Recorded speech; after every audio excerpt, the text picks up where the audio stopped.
I want to share with you this article about country music singer Clay Walker and his battle with multiple sclerosis.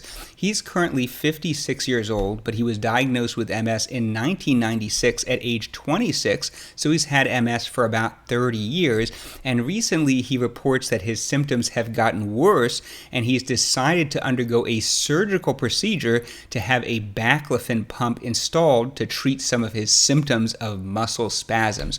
And I really appreciate him being open about his journey, and I hope it will be instructive and informative to other people. So if you're not familiar with Clay Walker, he's a very popular country music performer, a great vocalist and guitarist. He has a lot of famous tracks. I would describe him as sort of an old school country music singer. He's not as much the modern rock style, sort of slower, more romantic, classy songs. And if you look at him in his old music videos, he's very youthful and athletic. And some people have reported that he's slowed down a little bit. He's sitting down more during his performances. So some of his fans have been concerned about him, which is perhaps why he decided to give this interview.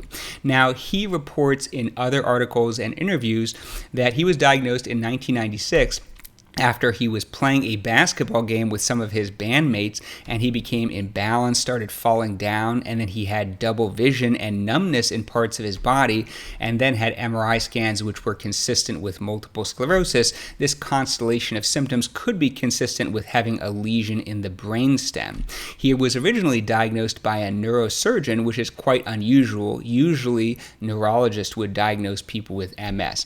Now, in 1996, that was early in the treatment era of MS. The first FDA-approved treatment for MS was beta-seron, which came out in 1993, and early on there was a lottery system. It was hard to get the drug, so 1996 is around the time when early disease-modifying therapies, medications to slow the progression of MS, to prevent relapses, to prevent new MRI lesions, first started becoming available to the general public. He reported that he took the drug Copaxone. This at the time was a once-a-day self-injection subcutaneously under the skin. Copaxone is considered to be a less effective medication by modern standards, but back then it was equivalent to other similar drugs. It was essentially the best they had. This medicine has amino acids which are enriched in the protein myelin basic protein, which is part of myelin, the fatty sheath of the nerve fibers, which is the attack point of the autoimmune disease in multiple sclerosis. So the drug Copaxone essentially works like an allergy shot. It sort of tolerizes the immune system and trains it not to attack. It is not an immunosuppressant. It does not cause infections. However, it can cause local reactions and a lot of skin irritation. In fact, I once took Copaxone once myself, and I had a giant red welt. It would be very difficult for me to take this medication on a long-term basis, but he was able to do it. It can also cause some dimpling of the skin because it can cause local necrosis of the fat. That's purely a cosmetic side effect, but a lot of people don't like it. That's with long-term use. He also made a lot of lifestyle changes. He would eat a diet abundant in vegetables and fish and drink a lot of water, and his wife encouraged him to have a good lifestyle. However, he noted in another article that he was not 100% strict and would sometimes have indiscretions, have a cappuccino, have a dessert, that kind of thing. So he wasn't perfectly strict, but he tried to keep a healthy lifestyle. And in some other articles, it's reported that he was doing quite well. In fact, in one article, about 19 years after his diagnosis of MS, he was reportedly stable with no relapses. He was in remission and doing quite well. However, in 2020, he had a relapse where he had numbness from the waist down, and this is a symptom which could be associated with a new spinal cord lesion in the thoracic spine. Of course, I don't know any of the details about his MRI scans. So at that time, he switched to a different medication called Ocrevus. Ocrevus is an IV and infusion-based medication that works by taking away the B cells, the B lymphocytes, the white blood cells that make antibodies. This is a stronger, more effective medication for MS. However, it is an immunosuppressant and can sometimes cause infections. And he was doing well for a period on that medication, but reports in 2025 he has some new problems. So I'll get to the article now. Clay Walker has always felt in control of his multiple sclerosis. That is, until 2025. At the beginning of the year, I noticed I was having a lot of difficulty with balance and walking, and it really started to worry me. Walker, 56, told People from his home just outside of Nashville, days before his headlining debut at the Ryman Auditorium on Sunday, November 9th, I knew I had to do something. So Ryman Auditorium is a very famous music venue in Nashville. It's a great honor to perform there. Walker was diagnosed with MS in 1996. The progressive disease damages the protective cover around the nerves in the central nervous system, according to the Cleveland Clinic. It can cause muscle weakness, vision changes, difficulty walking, numbness, and memory issues. And here's a great picture of Clay.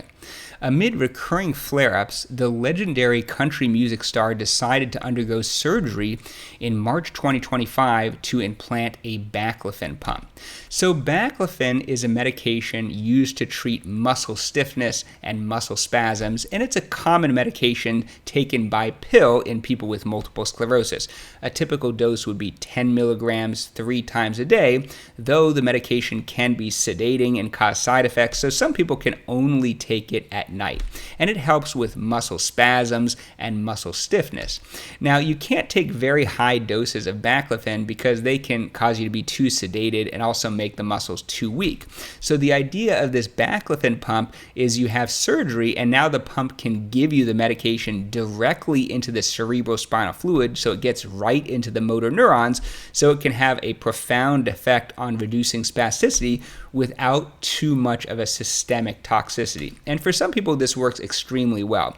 More typically, this option is recommended to people who have more advanced multiple sclerosis, who are not walking and are using a wheelchair and have very significant spasticity of the legs. And that's not the case for Clay Walker. He still is walking. But it's known this can also be an effective treatment for people who are still walking. It's just that a lot of people don't opt for it unless the spasticity is very severe.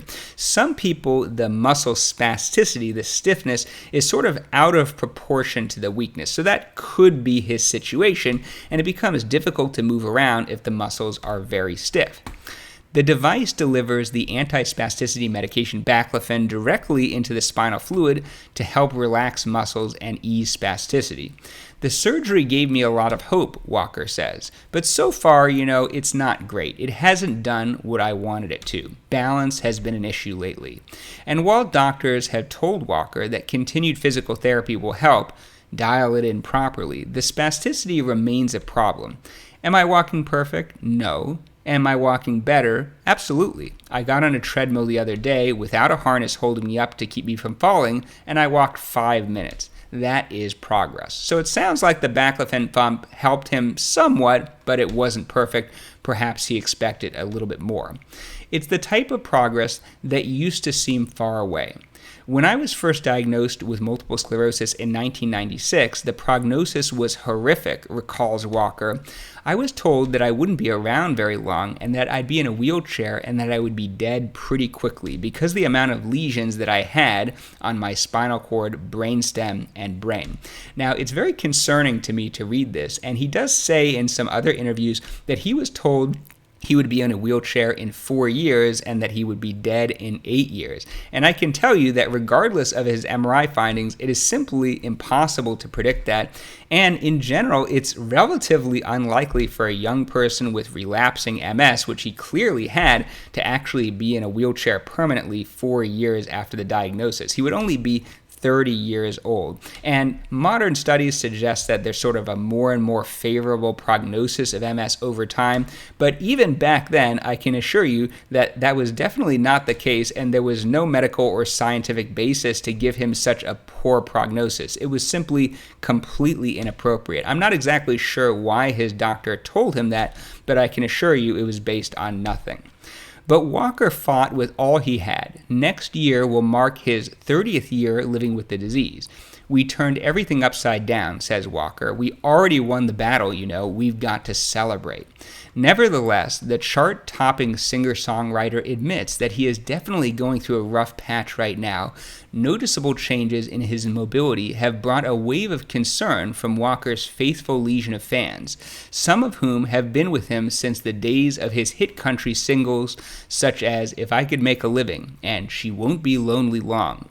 Does it bother me that people have to watch watch me struggle to get off stage? Yes, it does, but my band is very in tune with me and they know if I'm struggling or not.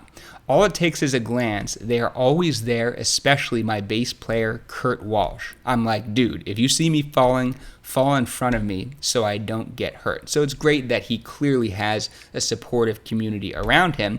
And if you watch his more recent videos, he sounds great. He plays well. He plays the guitar perfectly. It doesn't seem that MS is affecting his voice or his hand at all. So he's blessed in that sense, although his mobility has declined somewhat. MS has been a journey, and some of it has been pretty rough, but I've started to turn the corner, Walker tells people. My joy comes from being on stage, says Walker, who has already booked a slew of concert dates in 2026. I mean, there is a rush of energy and endorphins that has no comparison. I don't think there's any drug that has that big of an effect. It's crazy. And as he looks ahead, he remains hopeful and determined to survive. I'm not giving up, he says. I'm like a pit bull. You can swing me off a cliff and I ain't letting go.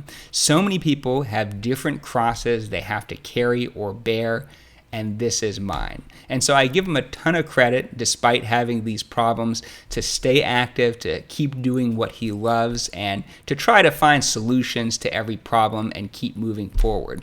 And if anyone with MS has dealt with this kind of problem with spasticity and found something that worked for them, please share in the comments below. And if you are a country music fan and you like Clay Walker, maybe you can share some of your favorite performances or your favorite singles, and let me know if you have suggestions for other videos.